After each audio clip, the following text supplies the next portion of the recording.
Okay, good morning, everybody. This is the second in our series of podcasts with some of our alumni that were involved with Team Leicester. And today I've got Leigh Gell, who used to be part of the women's football, but I'm going to let her introduce herself this morning. And Leigh, would you like to give us a little bit of, knowledge about yourself, what you did at Leicester, what you've gone on to and things like that? Yeah, of course. Thank you, Steve. So it's lovely to be here this morning. So my name's Leigh. I was the club captain of the women's football team whilst I was at Leicester. So I was originally at Leicester to study law, and I felt that this would be my main priority at all times. Obviously, I did also play football, so it was just natural for me to join the women's football team when I came to uni. But little did I know that this women's football team would actually change my life and alter my career development very dramatically. So in my second year, I was selected to be a team captain, and I put myself up to be social sec. This was just a way for me to initially just be on committee and develop my knowledge of how a team was run. But then I actually really enjoyed this. So then in my third year, I decided to step up to actually run the club myself. And I was also fortunate enough to be part of the Student Union Sports Council. So this enabled me to help with decision making and ensure that sport really was the best it could be for our students. So as club captain, I was able to see that it wasn't just playing football that was important to me, but it was also important that football was available to everybody. And I was also really interested in the strategic development of clubs and of sports. So this showed me a side of football and sport that I never knew was there. And as a result, year on year, I moved away from my dreams of pursuing a career in law, and I saw what was available for me in sport. Then when it looked to graduation, I'd stopped applying for training contracts because I realised this wasn't what I wanted to do. I didn't want to work in law. I'd done a lot of work experience and I just realised this wasn't for me. And then this whole time I had my passion and my enjoyment in football screaming at me. So then I went on to study a master's at Loughborough in sports business and leadership. And I did this alongside a women's leadership programme that was run by the FA and Bucks. And yeah, from there, there's just been lots of opportunities that have come my way. And I think it was a brave option deciding to leave what I'd spent 3 years studying a degree on and actually pursue a career in sport. But I know it was definitely the better option for me. And I'm so much happier than I perhaps would have been in an office job that I don't enjoy.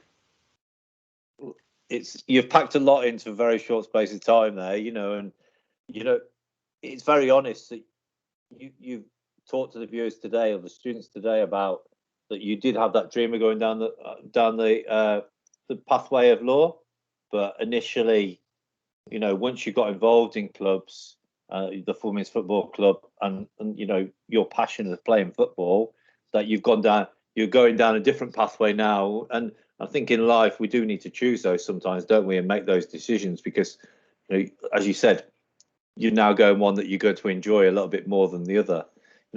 So you talk about you went into certain roles within the club and you did two different roles. What factors persuaded you to actually nominate yourself during your first year? What made you nominate yourself that committee position in the second year, and then the second year leading to the third year? So for me, like a lot of this was the girls that I was surrounded with. When I joined in first year, women's football was like a relatively small club, especially in comparisons to like rugby and netball, for example. So like we were really tight knit. You spoke to everybody and you spoke to those on the committee. This gave you an insight into what their roles currently were. And I think the committee before us were really good at thoroughly explaining what the role would entail, and also the freedom we would have.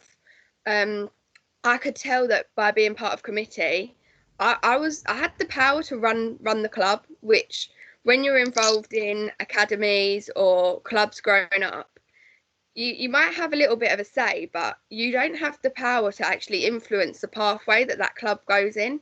And like this freedom, it excited me, and I really wanted to be a part of that committee, to like alter the pathway of women's football. Like, could I improve the visibility of women's football amongst the university, and could I encourage more women to get involved in sport? Being given the platform which you are given when you're a committee member, that's what really persuaded me to become part of the committee. And yeah, just the girls around us every step of the way, always supporting us, always there if we had any questions. Something I love about Team Leicester is your alumni is always there, and I'm still there for the current club captain now. If she has any questions for me, I still send opportunities her way. And yeah, she knows that she can always reach out to me. So I think alumni support is really helpful as well. So you feel it's beneficial for all students to consider being a committee member of a Team Leicester club if they've got that passion? Yeah, of course. And you know what else? The examples that I provide in job opportunities, they all come from like committee positions. It's like an unpaid job as such, and you can use that to your advantage. I always get whenever we managed a budget, and I've never managed a budget in any of my paid roles. But I can use an example of managing our club budget at the University of Leicester. And this is a great way for me to demonstrate how I have the potential to complete a job role. And now I think even more so, jobs are asking for more and more experience. So being part of your committee is a great way to get these transferable skills, and to be able to demonstrate where you've developed these skills in an interview, because at the end of the day, it's just getting past that interview, which is so hard for so many graduates. Yeah, fully agree, Leigh. Yeah, definitely. And the example is a great example for our students at the end of the day. And I think, everybody listening today should take that on board. And it is something that you will need for the future. Coming back to your initial points, you talk about you apply for the Bucks Women's the leadership development role. It was a group of students from across the country that you had to successfully apply for, and you were successful in getting on. When you were doing this application, again, you gave a great example before of the treasury, but what skills did you feel that you'd already learned how you get onto that that Bucks leadership program? Yeah, so I relate like my time as president directly to obtaining a role on the women's leadership program. Obviously, part of it, you had to be in a committee role in women's football to even apply for the program. And also, I would never have been aware of the program if I hadn't attended the Bucks Presidents Network. So that was another thing, that I was on a committee role. And then I also chose to attend events run by Bucks, because I thought this would help like share knowledge and best practice with other presidents from women's football clubs. And yeah, that's where I was told about the program. It was a really lengthy application. I don't think I'd ever put an application form in like that before. It required 2 references, so I was able to use those from people that had known me at Leicester. If I hadn't have been in the committee position I was in, and done the work I did at Leicester, like these the people may have been less willing to give me references. I know they definitely wouldn't have been as good as they did give me as well. It was also, I had to create a 3-minute video, and there was an application form as well.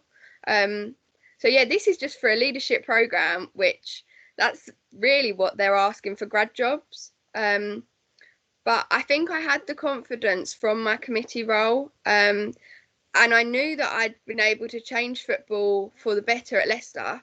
And I thought, so why can't I do this on a national scale as well? And it was really interesting that what I had done at Leicester, that was all I had to evidence my skills and my knowledge, because I was 21. I didn't have a paid job. Everything I'd done, all my experience, was through my time at university, really. All I'd done prior to that is just basic coaching and refereeing, and that doesn't really demonstrate your employability skills. So I was able to evidence events I'd run. I could show my project management entirely through things that I had done at Leicester. And yeah, there's no way I would have got onto the leadership programme without being part of the committee at women's football. So you talked about having to do with the application, and it's something you've never done before, and a video. So did that take you out your comfort zone and challenge you? Yeah, definitely. And you know what we did in our first residential of the programme? We all watched each other's videos. And you know what? Some of the girls were so impressive. They were so creative. They'd like edited bits together to demonstrate why they should be part of the programme. And I just like answered, there was 5 questions. I just answered them and recorded myself answering the questions, because I didn't realise you could be really creative in it. I didn't realise the freedom was there. And then I'd said, oh, well, when I was applying for training contracts, it's just like an online interview, or like my previous experience was being interviewed. And then straight away, I'd like seen another side, that you can be creative and you can express your personality. And if you aren't sure what they're asking you for from an application, like contact them. Yeah, no, fully agree, because you should, that they're there to help you at the end of the day. They're there to help you, not hinder you, because they want the best application from you, and they want to find out all about you. So finally, around this area, what were your main takeaways from the book's leadership that you think you'll take forward into the future? Yeah, so the biggest point that I took away, which has got me where I am now, was coming away from the university side of sport and actually realising how much the County FA, AOC and other partner organisations have to offer. I didn't even know that county FAs ran youth councils whilst I was at university. And if I did, then while I was part of the women's football team, I would have worked with the county FA, because we do the same sort of work and we have the same visions. So that's a really big point, that like I would have looked outside of the university and like seen how I could help the community and those around us. Yeah, collaborative teamwork has to be the biggest point that I took away from that. I think as well is like the power of your network. Since I left university and like at Leicester, my network has grown, and I've seen how much I can use those around me to help me. I don't ever send off an application form without getting at least like 2 people in my network to read it and give me feedback on it. And then yeah, that goes on to the other top point is feedback. When I was at Leicester, yeah, I was very, very confident, but I couldn't take feedback. I just couldn't take it very well. So competitive, obviously, typical sportswoman. But yeah, I couldn't take feedback, didn't take it well, didn't listen to it and didn't act upon it. The leadership programme really did take me out of my comfort zone, but showed me a different light to candid and constructive feedback, which, yeah, I'm still a learning process, but I'm a lot better than I was when I was completing my undergrad degree. So to kind of put you on the spot, so all that constructive feedback we gave you from Sport and Active Life, you now think was relevant at times? Of course, it was definitely relevant. At the time, I'm like, why is Steve going on about our strategy again? Why is this not right? But no, of course, like now I'm able to see that it's just to continually improve us. And also it sets you up for the working world, because there was no good us being babied at university and like, oh yeah, you're doing a good job, when that's not reality. Yeah. No, yeah. And it is constructive feedback with all, but sometimes we do get it wrong and you guys are right. But no, I'd like to move on to, your masters. And you did touch on this earlier, that you didn't want to go down the law route. You wanted to follow your passion. So, how did you choose? You went to the Loughborough campus in London. Why that certain masters in a way? What drew you to it? Where do you see yourself going with it in the future? So final year came of Leicester and I was like, right, I don't want a job in law, I want a job in football. But I'm quite realistic in that I'm not going to go and secure a job that I'd like in football with a law degree and not that much relevant experience. So then I started looking I wanted to do football. I looked at football masters. I did look at UCFB in Wembley, and they did like football business. But then I'll be honest, I chose Loughborough because of its name, because of its reputation, and the fact it was sports business and leadership. I'd seen myself as a natural leader, especially from being club captain, and it just felt like more of a best fit for me. It wasn't a decision I made on my own. My football coach, Dan, he really helped me in the decision-making process of this. And yeah, in the end, Loughborough just seemed like a better option for me, in like where it would take me afterwards, the network that I could get from Loughborough, and of course, like it's top for sport, which is what I wanted to study there. So it was just a natural option, really. And do you feel that those links and the degree name is already helping you in your search for your next role, preferred role? Yes, definitely. I feel like now there's a link between my law background and what I then pursued as my masters. Like now I feel like I have the link between my academic and like my non-academic experience. I feel like I've been able to join them together. And I have looked at sports law as well, and agency, but just like I feel like that's something I'd like to do later in life. Right now, football development is just like, it's just what I want to do. It's what I feel like I was put on this earth to do. So yeah, that's really where my passion lies right now.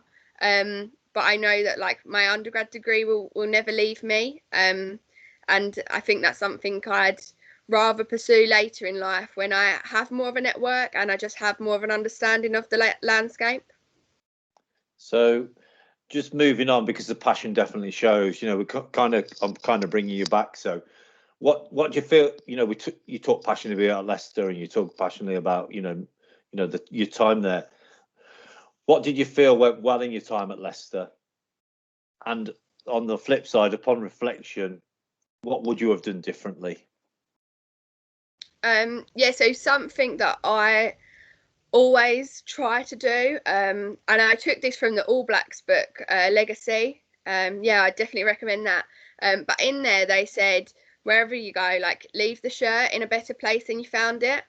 And this is something that I aspire to do in every organisation that I'm a part of. I believe I worked really hard whilst club captain, just to like ensure our views were heard, and also to create a better working relationship with the men's team. Because when I walked in, like we didn't even speak to the men, and we're the same sport. I just thought it was really important that we work together. And also like sustainability was really important for me. At university sport, you rely on your sponsorship a lot. So you need to ensure that your relationship with your sponsor is good enough to keep it continuing year on year, because if they take away that £600 or whatever they sponsor you, that's going to leave your club in like a really poor state. And that's something I really worked with. I actually don't know if they are still sponsoring Leicester, but I think Extravaganza are still there. I'm not actually sure. I think they still are. I think this year's been a funny year, as we all know. So coming out the back of it, we'll hopefully they'll continue because there's been no sport. So I suppose the money hasn't been forthcoming, and their Extravaganza has probably been shut down as well. So for this period of time. So. Yeah, that's good news. I remember the first meeting, I'd literally been club captain like a month or something, had a meeting with them, and they were like, you didn't really do anything last year, like we're not sure if this is worthwhile for us. And like straight away, like panic, like bells were ringing, and I was like, right, we need to make sure this relationship is good for the future, and we need to see what they need from us. And that was a really big learning curve, and also I think about managing relationships. But yeah, on the other side, differently, on reflection, I would have worked collaboratively, like not just with clubs within our university, but also outside. Like when you're in Leicester, you're in a bubble. You're in this Team Leicester bubble, and you forget that like there's a university down the road with the exact same issues as you, and like I do think that Bucks have tried to encourage collaboration with their president's network, but I feel like we probably realised it too late. So as I graduated, I then had developed really good friendships with club captains from other universities, but we were all then graduating, and I'm actually working on a project now with alumni from Warwick and Leeds. But yeah, I guess the actual meaningful relationship just developed too late for us to actually do something together whilst we were part of the university. And yeah, as well, like all these clubs, they're just at Leicester, everyone seems to be working against each other, and obviously this is a competitive nature of everybody. But if we could get past that and see each other as Team Leicester for the whole year, not just as varsity, then I do feel like we'd achieve a lot more. I can't tell you the answer of how we get rid of this. And also I think recognition is needed for clubs that are doing well. But obviously sometimes that can cause animosity between clubs as well. But yeah, it's definitely something I'd like to see more of in the future. So you talk about the bubble. Do you think it's two words, tradition and rivalry? Do you think? Yeah, definitely. That encompasses what you're talking about. Basically, there's too many, especially with other universities. I know you can get it in-house, but with other universities, it's broaching those bridges around tradition and rivalry to come back to your point about collaboration. And I think that's where something, and I think Bucks are trying to do that, and hopefully, we can do in the future, and your students will pick up on what you've said today. Just a couple more things, to finish off, because it's been great so far. You briefly mentioned the word key transferable skills, but in preparation for life after Leicester, and you're on a journey as a student, and you don't realise how quickly those 3 years disappear for most students. What are the key transferable skills that you would, explain to students or recommend for their preparation for life after Leicester that they need to have? Yeah, I would say this is different for everybody, but like 3 that have been so useful for me, and I know there's no way I would have got a space on like FA National Youth Council if it wasn't for these. So 1, it has to be problem solving, because you are given like a big responsibility and freedom to look after that club. Of course, you're going to get problems that you need to solve as well. Like for example, I know we had like frequently on evenings battles with like pitches. We had like one pitch, sometimes we'd get 50 girls come in, 2 coaches, and very, very wide range of abilities. So rather than us consistently complain to Sport and Active Life, to the student union, we need a 3G pitch, that is not feasible. It was about actually finding a solution to the problem. Amongst students, of course, we always complained, oh, have you seen Loughborough? We want facilities like that. Like, it's different. We weren't from Loughborough, we're a different university. So for us within our committee, yeah, we had to find solutions to these problems. Did that mean that we only had the first team attending training 1 week, or like we split it into half an hour? And like, we tried a lot of different things, and I feel in the end we were able to solve this problem and offer a good training session to all of our members. Like, yes, it weren't perfect, but we did what we could with what we had. And yeah, it's so important to utilise your resources. Another thing that you really do develop at university, if you get yourself involved in like extracurricular activities, has to be time management. Like, there was times I'd be running like multiple projects with Team Leicester and with the student union, and then I still had my degree to complete, especially at a time when you're running your dissertation. The difference is when you're at university, all of those involved in that sport are very understanding of the fact that your studies come first. In reality, it doesn't work like that in the real world.